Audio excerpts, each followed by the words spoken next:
Bonjour à toutes et à tous, j'espère que tout le monde se porte bien. Aujourd'hui, une nouvelle vidéo sur le chapitre des nombres complexes. Ce chapitre paraît comme un chapitre difficile, mais vous allez voir que, en comprenant les méthodes, en comprenant le vocabulaire, vous allez voir que ça va être au final un chapitre plutôt simple.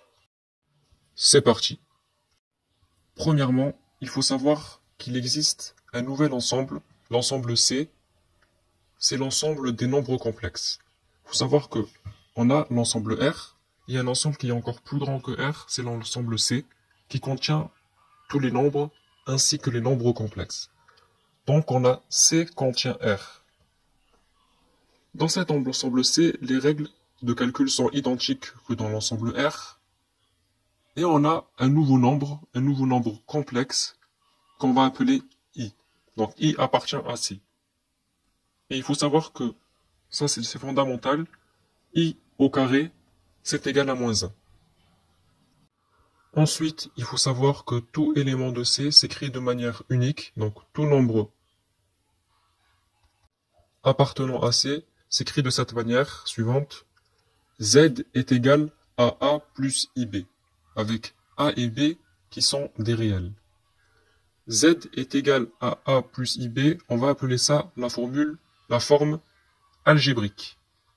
Donc principalement dans ce chapitre, qui va être dur, ce sera le vocabulaire. Donc premièrement, il faut poser le vocabulaire, comprendre comment se nomme cette forme, comment s'appelle la partie A, la partie B. On va voir que la partie A s'appelle partie réelle de Z. Elle est notée RE, entre parenthèses Z. B, on va appeler ça la partie imaginaire de Z. Notée IM, entre parenthèses Z. Donc le nombre Z est égal à A plus IB est composé d'une partie réelle et d'une partie imaginaire. Donc on a dit que A et B appartenaient à R. Donc la partie réelle appartient à R et la partie imaginaire appartient elle aussi à R. Donc admettons que la partie imaginaire est égale à 0. Donc B est égal à 0. On a Z est égal à A plus I fois 0, c'est égal à A. Donc Z est un réel. Si on a maintenant la partie réelle qui est égale à 0, donc la partie A qui est égale à 0, on aura Z est égal à 0 plus I fois B, et donc Z sera un imaginaire pur. Donc si la partie imaginaire est égale à 0, Z c'est un réel. Si la partie réelle est égale à 0, donc Z est un imaginaire pur. Pareil que dans l'ensemble R, il peut y avoir égalité entre deux nombres complexes. Donc, deux nombres complexes sont égaux seulement s'ils ont la même partie réelle et la même partie imaginaire. Donc ça, c'est une propriété à connaître. Admettons que dans un exercice, on vous met une équation de nombres complexes, donc Z quelque chose est égal à Z quelque chose. Eh bien, il faut savoir que ça veut dire que leur partie A et leur partie B sont égaux, et donc vous allez pouvoir facilement résoudre cette équation. Donc c'est une propriété à connaître par cœur.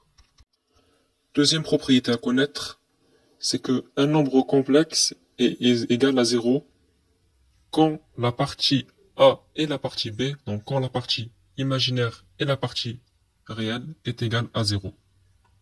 Et il faut savoir que 0 c'est le seul réel qui est à la fois en fait réel et imaginaire pur, parce qu'on a 0 plus I0 est égal à 0. Tout nombre complexe a ce qu'on appelle un conjugué. Ce conjugué-là s'appelle Z bar. Donc, le conjugué a la même partie réelle que Z, mais il a la partie imaginaire opposée à Z. Je rappelle que quand on dit opposé, par exemple, si on a 2, l'opposé de 2, c'est moins 2. Donc, vu qu'on a Z est égal à A plus IB, son conjugué qui se note Z bar, c'est égal à A, parce qu'il a la même partie réelle, moins IB, parce qu'il a la partie imaginaire opposée à Z. Ensuite, je vous ai mis des propriétés à connaître sur le conjugué. Je vous laisse mettre pause pour les lire attentivement. Et voici les propriétés d'opération entre deux conjugués de nombres complexes. Donc dans ces propriétés, quand je mets Z, c'est un nombre complexe. Quand je mets Z', c'est un autre nombre complexe. On arrive maintenant au plan complexe. Donc, il faut savoir que les nombres complexes, on peut les représenter dans un plan qu'on va appeler plan complexe. C'est un plan muni d'un repère orthonormé, donc avec 0, U, le vecteur U et le vecteur V. Bien sûr, l'axe, vous pouvez appeler X, et l'ordonnée, vous pouvez l'appeler Y, il n'y a pas de souci sur les noms. Donc, on a le nombre complexe Z est égal à X plus Y. Bien sûr, tout à l'heure, X et Y, on les avait remplacés par A et B. C'est juste une dénomination. Ici, je vous ai mis X et Y parce que c'est plus facile pour un plan, parce qu'on a l'habitude d'utiliser X pour les axes des abscisses et Y pour l'axe des ordonnées. Donc déjà, premièrement, il faut savoir que, justement, la partie réelle, c'est ce qu'on place dans l'axe des abscisses. Quant à la partie imaginaire, on la place, elle, dans la partie des ordonnées. Voilà pourquoi j'ai mis X pour la partie des réels et Y pour la partie des imaginaires. Et donc, quand on place un point dans le plan complexe, donc par exemple le point M, de coordonnées X, Y, donc on met dans les abscisses les réels et dans les ordonnées les imaginaires. Donc si on place dans le plan complexe le point M, on va dire que Z c'est l'affixe du point M. Je vais vous représenter cela dans un graphique.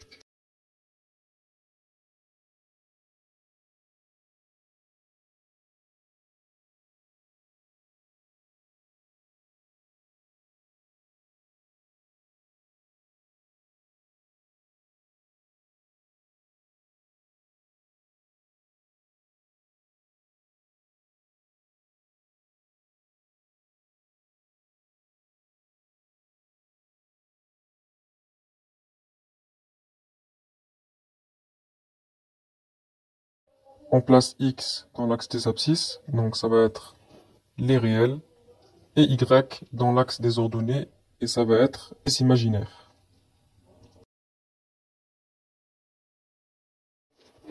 On écrit Z est égal à X plus IY.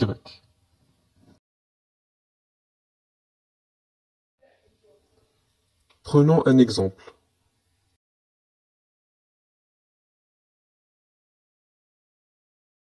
Z est égal à 2 plus I fois 6. On a donc 2 la partie réelle et 6 la partie imaginaire. Donc, on voit que là, il faut placer 2 dans l'axe des réels. Et là, donc je rajoute jusqu'à 6, parce qu'il faut mettre 6 dans la partie des imaginaires, donc dans l'axe des ordonnées. Donc quand je vais placer le point comme dans les ensembles R, et là, je vais placer le point de coordonnées 2, 6, qu'on va appeler M. Donc je place le point M.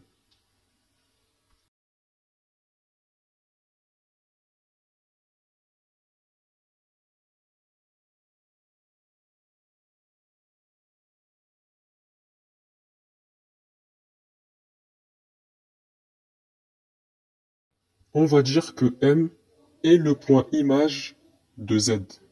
Donc là, le vocabulaire, il est important. On va dire que M est le point image de Z. Et si je trace le vecteur OM, donc 0M en fait, on va dire que le vecteur OM, c'est le vecteur image de Z.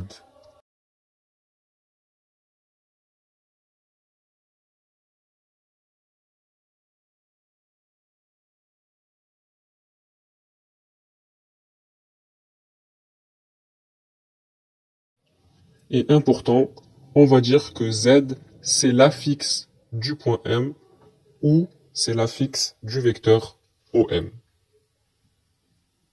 En général, affixe de Z ou Z c'est l'affixe d'un point, on comprend pas. En fait, c'est tout simplement le fait que Z, il est associé au point M. On a tracé le point M grâce à Z. Donc Z, c'est l'affixe de M. On a donc M est le point image de Z. Le vecteur OM, c'est le vecteur image de Z. Et grâce à Z est égal à X plus Y, on a pu tracer le point M. Et Z, c'est la fixe de M et du vecteur OM. Passons maintenant aux propriétés du plan complexe. On va prendre deux points. A d'affixe ZA et B d'affixe ZB. Et on va vouloir tracer le vecteur AB qui aura donc pour affixe ZB moins ZA. Alors déjà pourquoi? C'est quoi le lien? Comment on fait pour trouver l'affixe du vecteur AB? En fait, si vous remarquez que ZB moins ZA, ça forme le vecteur AB, tout simplement parce que si vous voyez bien, ZB moins ZA, si vous inversez les pieds indices en bas, ça fait ZA moins, ça fait A moins B, excusez-moi. Donc ça fait AB, pas A moins B, AB. Donc ça fait ZB moins ZA, j'inverse les indices, ça fait le vecteur AB. Donc on a AB d'affixe ZB moins ZA. Donc il faut savoir que ZB moins ZA, ça forme un affixe, ça forme un nombre complexe. Un nombre complexe, donc on a AB, le vecteur AB, qui aura pour affixe ZB moins ZA. Maintenant passons au milieu de AB. Le milieu de AB, en fait, on a dit que AB avait pour affixe ZA plus ZB. Et donc, on additionne les deux affixes des points, donc le A, ZA et B, ZB, et on les additionne et on divise par deux pour trouver le milieu du segment AB. Et si on place un point au milieu du segment AB, qu'on va appeler I, eh ben I, il aura pour affixe ZA plus ZB divisé par 2. Parce qu'il faut savoir que ZA plus ZB divisé par 2, c'est un nombre complexe, et donc c'est l'affixe du point I. Ensuite, si on veut additionner deux vecteurs, on va automatiquement additionner leur affixe. Par exemple, si j'ai un vecteur W et un autre vecteur W', je veux faire W plus W', eh ben je vais additionner leur affixe, donc je fais Z plus Z', tout simplement. Et pareil, si j'ai une constante K que je veux multiplier au vecteur W, eh ben cette constante, je vais aussi la multiplier sur l'affixe du vecteur. Donc voilà, c'est tout simplement ça, le plan complexe. On va passer maintenant à ce qu'on appelle le module d'un nombre complexe. Tout d'abord, le module, il va se dénoter Z avec deux barres verticales parallèles à Z. Et comment on va le calculer? On va faire racine de A au carré plus B au carré. Donc, le module d'un réel est égal à sa valeur absolue, et le module d'un complexe, c'est un réel positif. Donc, le module, il sera toujours positif. On le calcule grâce, en fait, à la partie imaginaire et la partie réelle de Z. Par exemple, on a Z est égal à A plus IB. On fait racine carrée de A au carré plus B au carré. Regardons ça de plus près avec un exemple. On va prendre Z est égal à 2 plus 6 fois I. On va vouloir calculer son module. Donc on a 2 qui est la partie réelle qu'on nomme A. Et on a 6 qui est la partie imaginaire qu'on va nommer B.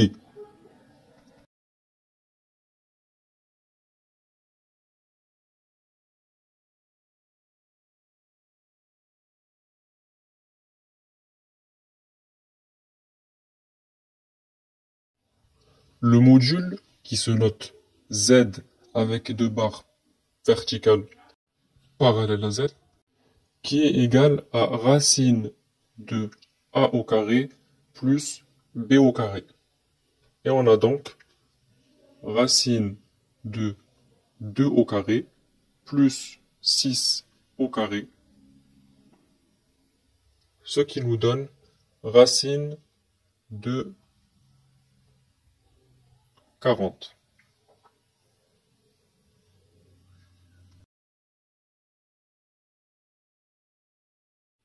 Qu'on peut simplifier par 2 racines de 10.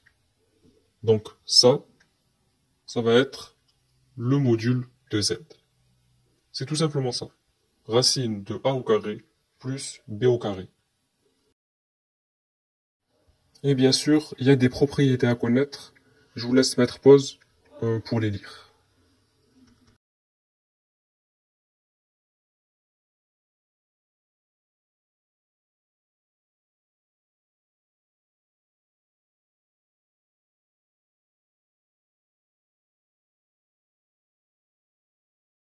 Et bien sûr, dans ce chapitre des nombres complexes, il y a de la trigonométrie, principalement avec la fonction cosinus et sinus.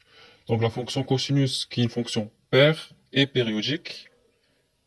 On a cos de x égale cos de moins x et cos de x est égal à cos de x plus de pi. Nous allons voir cela avec le cercle trigonométrique. Donc voilà, j'ai tracé le cercle. Maintenant, je trace le paire.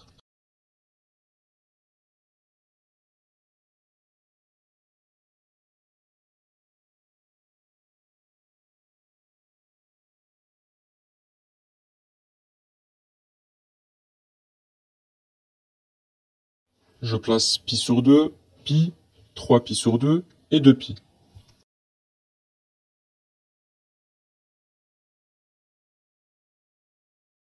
Le cercle se lie dans le sens inverse des aiguilles d'une montre.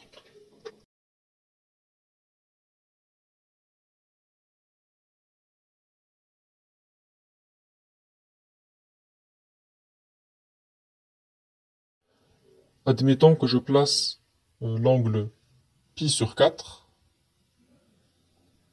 Si je fais le tour de pi, je tombe encore sur pi sur 4. Donc on voit bien que c'est une fonction qui est périodique.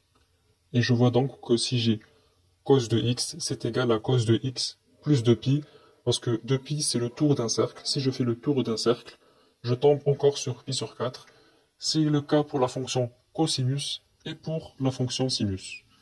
Bien sûr, il faudra connaître le tableau des cosinus, sinus et les angles du cercle trigonométrique, qui sera à connaître par cœur du coup, pour pouvoir tracer facilement trouver facilement l'argument qu'on va voir juste après. Tout à l'heure, nous avons vu que le nombre complexe s'écrit de la forme z est égal à a plus ib. On avait dit que c'était la forme algébrique. Ben, le nombre complexe peut s'écrire aussi sous une autre forme qu'on va appeler forme algébrique, qui est égale au module, comme celui qu'on avait calculé tout à l'heure, fois cos de θ plus i sinus de θ. Le θ s'appelle l'argument.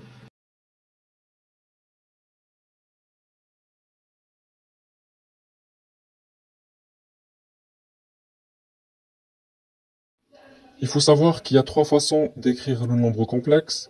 La forme algébrique, la forme trigonométrique. Donc je me suis trompé, j'ai écrit formule, c'est forme trigonométrique. Et la forme exponentielle, qu'on va voir juste après. Mais on va voir tout d'abord que si on a deux types d'équations, par exemple, cos de A est égal à cos de B, ou sinus de A est égal à sinus de B, il faut savoir que quand on a cos de A égale cos de B, c'est que A est égal à B plus 2k pi, donc 2k pi, K c'est une constante, c'est-à-dire 2 fois 6 fois pi, c'est parce que c'est une fonction périodique. On a dit que si on faisait plusieurs fois le tour, on tombait à chaque fois sur le même angle. Ou sinon, donc il y a deux solutions, soit on a A égale B plus 2k pi, soit on a A est égal à B plus 2k pi. Intéressons-nous plutôt maintenant sur l'argument. Qu'est-ce que c'est l'argument? On a Z est égal à X plus IY, et le module de Z est égal à racine de X au carré plus Y au carré. On a dit tout à l'heure que l'argument, c'était l'angle θ. Donc, pour trouver l'angle θ, grâce au cercle trigonométrique, on va calculer cos de θ et sinus de θ. Cos de θ, c'est la partie réelle sur le module, et le sinus de θ, c'est la partie imaginaire sur le module. Et grâce au cercle trigonométrique, on va pouvoir déterminer l'argument, donc qui se nomme aussi θ.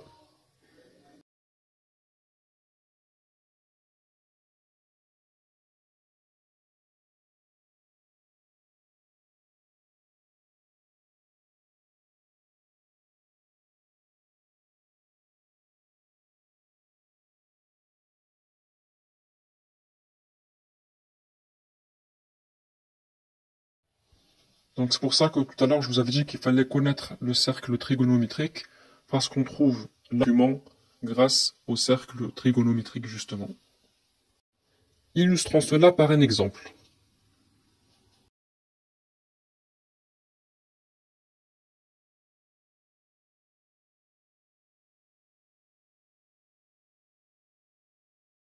On pose z est égal à i moins racine de 3. Donc la partie réelle qu'on nomme a est égale à moins racine de 3 et la partie imaginaire qu'on nomme b, elle est égale à 1.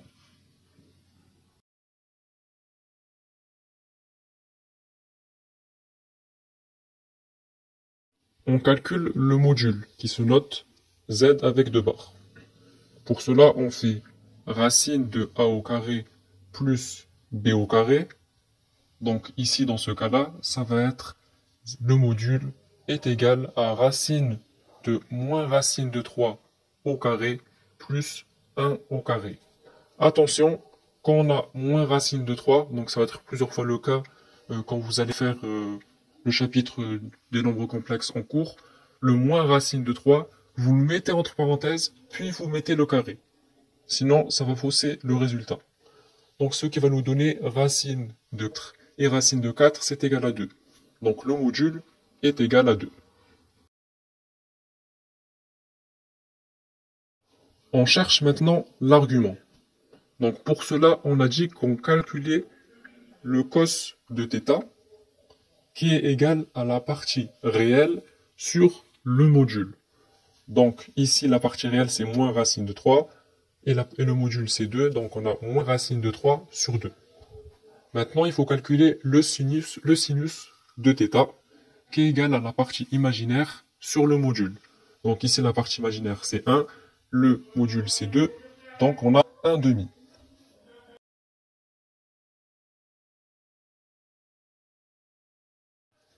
Dernière étape, il faut déterminer le θ grâce au cos de θ et au sinus de θ. Pour cela, on utilise le cercle trigonométrique. Moins racine de 3 sur 2, on place dans l'axe des abscisses du cercle, donc l'axe des cosinus, et on observe la partie du sinus de θ sur l'axe des ordonnées, et on trouve 5 pi sur 6. Donc, θ, ou l'argument, est égal à 5 pi sur 6.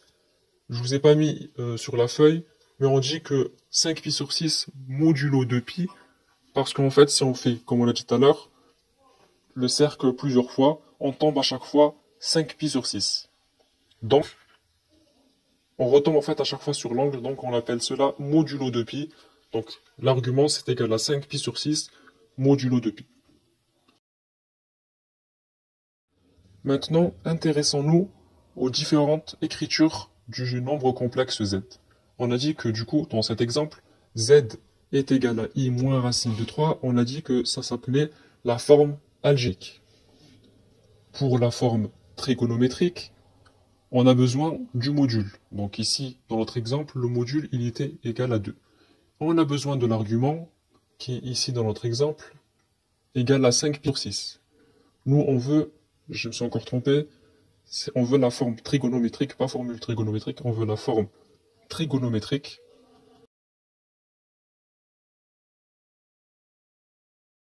On a donc, premièrement, besoin du module, donc on met 2, entre parenthèses, cosinus du θ, donc 5 pi sur 6, plus i sinus de 5 pi sur 6. Ça, c'est ce qu'on appelle la forme trigonométrique. Donc le module fois cos de l'argument plus i sinus de l'argument. Voilà. Ça, c'est la forme trigonométrique. Et attention, on a tendance à oublier le petit i devant le sinus. Il est important, sinon ça fausse la forme trigonométrique. Il faut penser à mettre le i devant le sinus.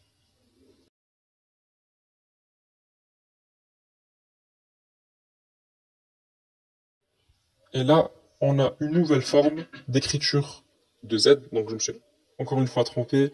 Excusez-moi, j'ai mis formule, c'est forme. Donc, nouvelle écriture, la forme exponentielle, qui va s'écrire sous la forme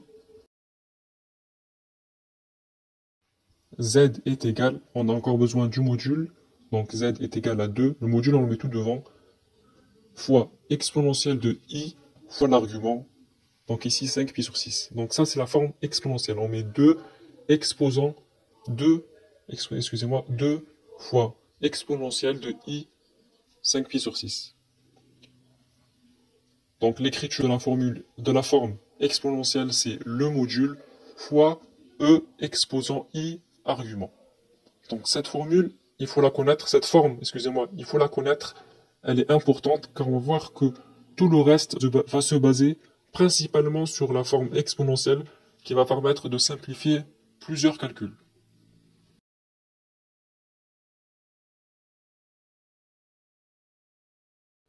Donc z est égal à sa forme exponentielle qui est égale à sa forme trigonométrique. Donc ça, c'est vraiment les formes à connaître et qui est égale à x plus y qui est la forme algébrique. Et donc, on a exponentielle de iθ qui est égal à cos de θ plus i sinus de θ. Pourquoi? Parce qu'on a simplifié par le module. Si on enlève le module des deux côtés, on a eiθ est égal à cos de θ plus u sinus de θ. Et bien sûr, il y a aussi des propriétés à connaître. Je vous laisse mettre pause pour les lire.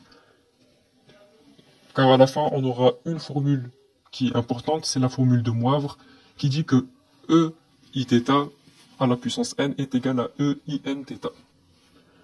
On a aussi la formule d'Euler, qui dit que cos θ est égal à eiθ plus ei moins eiθ divisé par 2, et sinus de θ est égal à eiθ moins iθ sur 2i. Donc ça, formule de Moivre, formule d'Euler, faut connaître. Donc voilà, on arrive à la fin du chapitre, les nombres complexes, donc beaucoup de choses. Il faut connaître la forme algébrique, forme exponentielle, forme trigonométrique, le module qu'est-ce que c'est, l'argument qu'est-ce que c'est, le conjugué, l'affixe, le plan complexe. Donc c'est plusieurs choses, mais on voit que si on connaît le vocabulaire, eh ben on connaît facilement tout le reste. Donc voilà les amis, c'est la fin de la vidéo. J'espère que vous avez compris le chapitre, vous avez compris les bases et que vous allez pouvoir reproduire les exercices facilement. Si vous avez des questions, n'hésitez surtout pas à me les écrire en commentaire, je voudrais avec plaisir. N'hésitez pas en tout cas à vous abonner, liker, commenter et partager. Et je vous dis à la prochaine.